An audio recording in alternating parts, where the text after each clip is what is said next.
Hi, thanks so much for joining me on this special broadcast of the Mutual Fund Show. Equity markets have seen significant volatility this week. It's been a bit of a roller coaster ride. A sharp run-up on Monday, a crash on Tuesday, and a recovery today. Where does that leave you if you're investing in mutual funds? There's something that gets said quite a bit in Mumbai, and I think it's relevant today. Kaiko tension lene ka?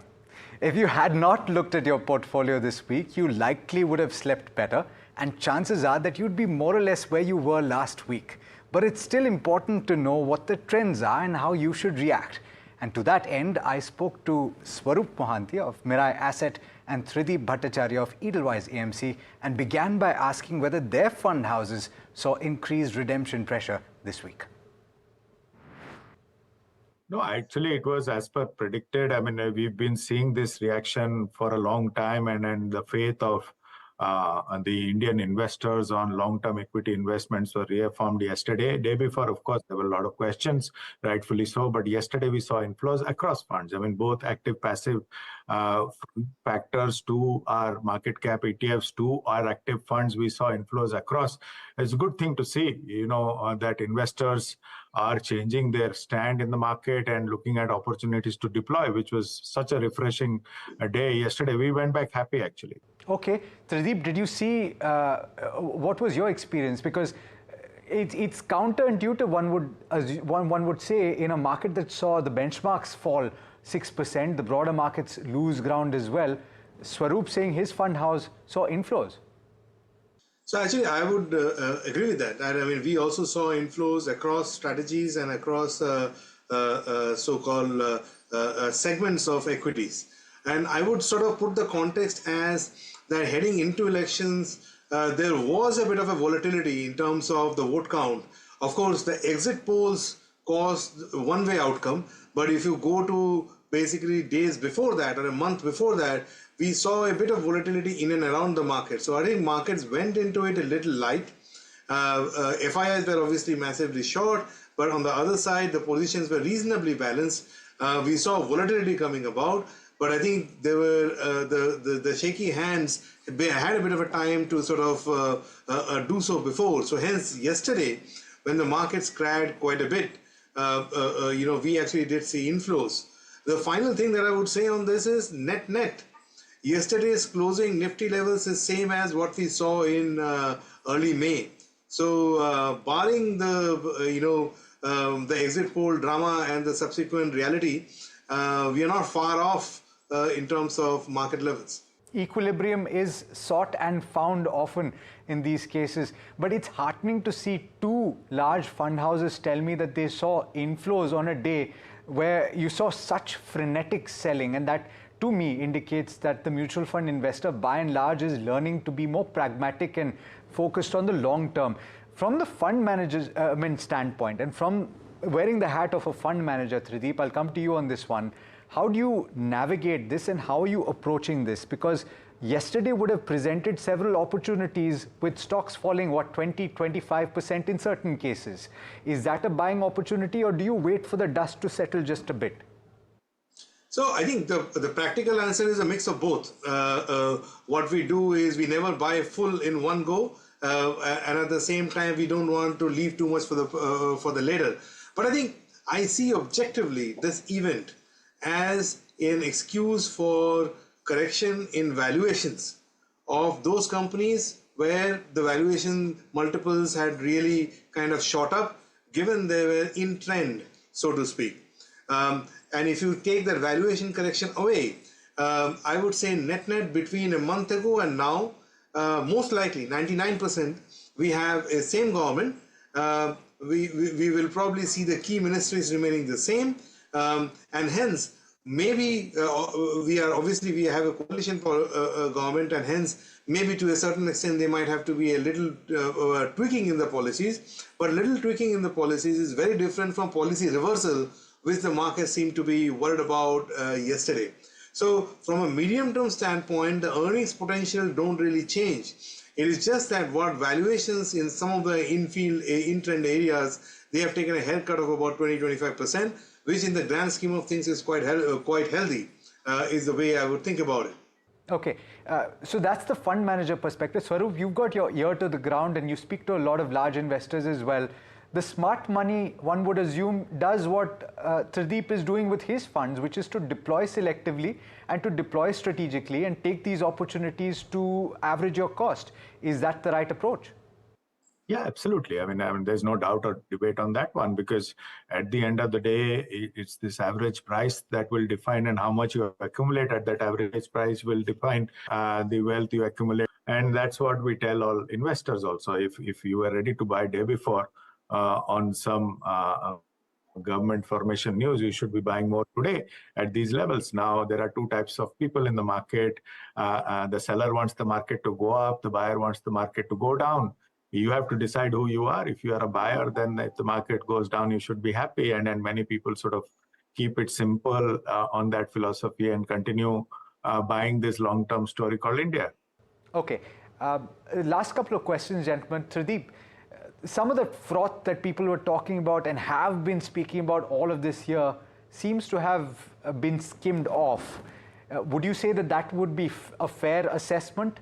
And do you anticipate at all that there could be a shift in the kind of flows that come into mutual fund schemes? Is that something that you are preparing for in the broader end of the spectrum at least? Look, I mean, I think overall the way, I'll give you an answer in a roundabout way. Flows is an outcome of how the companies or the market, or how the market does. Market is a function of how the earnings do. And between flows, market and earnings, the more predictable one is the earnings. And there I would say that the earnings story of India, which was robust, will continue to be robust. The fact of the matter is that the capacity utilization of India Inc., which was hovering around 77-78%, will not change dramatically within a day or two. And hence, the shape of the CapEx cycle may be too pronounced or less pronounced, but in some form or the other, you would see CapEx coming through.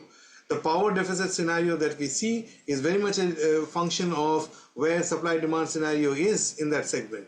That is going to kind of, work its way in the earnings of companies which are exposed to the same. That doesn't change between 1 week ago and where we are now. And likewise, the real estate sector, where inventories are at a 10-year low, that doesn't change because the person occupying the seat has a little less number of seats than where things were about a fortnight ago. So if I put these things in terms of companies that are exposed to these areas, clearly the earnings of segments which are linked to these will continue to remain robust, except that between yesterday and today, the valuations are about 20-25% cheaper.